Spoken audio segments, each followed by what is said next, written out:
정치의 존재 이유는 수차 말씀드리지만 국민의 생명과 안전을 지키는 것이고 민생을 챙기는 것입니다. 그 외에 정부가 하는 일이 뭐가 있겠습니까? 폭우에 상추값이 고기값이 되고 또 장바구니 물가가 폭탄을 맞았습니다. 물폭탄, 물가폭탄으로 민생경제는 연일 휘청이는데도 정부는 안하무인입니다. 소비자협회 발표에 따르면 1년 만에 생필품 39개 가운데 단 2개를 뺀 모든 품목이 평균 10%, 10.2%까지 올랐다고 합니다. 마요네즈, 맛살, 케첩, 어묵 이런 게 20, 30%씩 올랐습니다. 국민 밥상이 위태롭습니다. 수해 피해로 인한 농축산물 가격 급등뿐만 아니라 국제 원자재 값도 다시 들썩이고 있습니다. 러시아 우크라이나 전쟁으로 밀, 옥수수 가격이 상승세고 하반기에는 유가 상승까지 예정되고 있습니다. 예상되는 문제가 있으면 신속하게 대책을 마련하라고 정부가 있는 것입니다. 1년 내내 민생 주름이 깊어지는데도 추경호 부총리는 물가 상승 우려마저 큰 변화 없을 것이다 이렇게 단언한다고 합니다. 도대체 경제부총리는 어느 나라에 살고 있는지 묻고 싶습니다. 어제 민주당은 수해 복구에 작은아마 힘을 보탰습니다.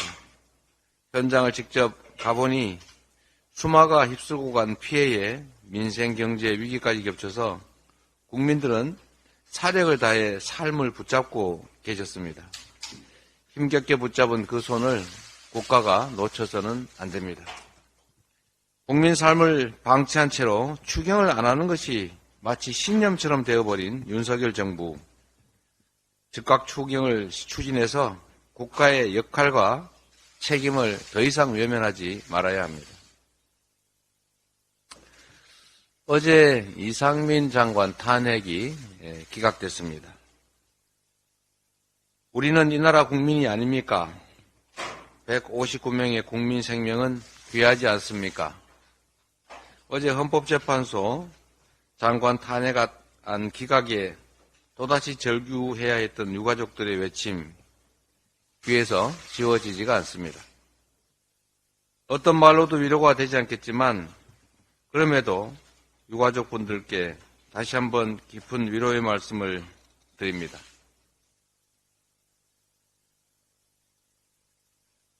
문제는 정부의 그리고 여당의 태도입니다. 탄핵이 기각됐다고 해서 아무 책임이 없다라는 뜻이 아닙니다. 탄핵 기각 결정문이 면죄부가 될 수가 없습니다. 탄핵 기각 결정이 정부가 잘했다라고 칭찬하는 것이 아닙니다. 탄핵이 되든 안 되든 정부가 매우 무능하고 매우 무책임해서 길 가든 아무 잘못 없는 국민 159분이 유명을 달리했다는 것입니다. 비가 오지 않아도 임금이 기우제를 지내러 갑니다. 맨발로 산을 오릅니다. 그게 책임이기 때문에 그렇습니다.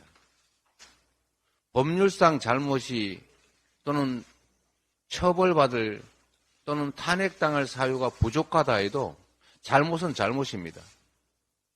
국민 한 명도 아니고 무려 159분이나 되는 분들이 졸지에 아무 잘못 없이 정부의 잘못으로 목숨을 잃었는데 누구도 책임지지 않고 어떤 책임도 지지 않습니다. 뭐가 그리 잘났습니까? 뭘 그리 잘했습니까? 책임지라고 요구한 것이 그렇게 잘못했습니까? 이렇게 뻔뻔한 정권 여러분 보셨습니까?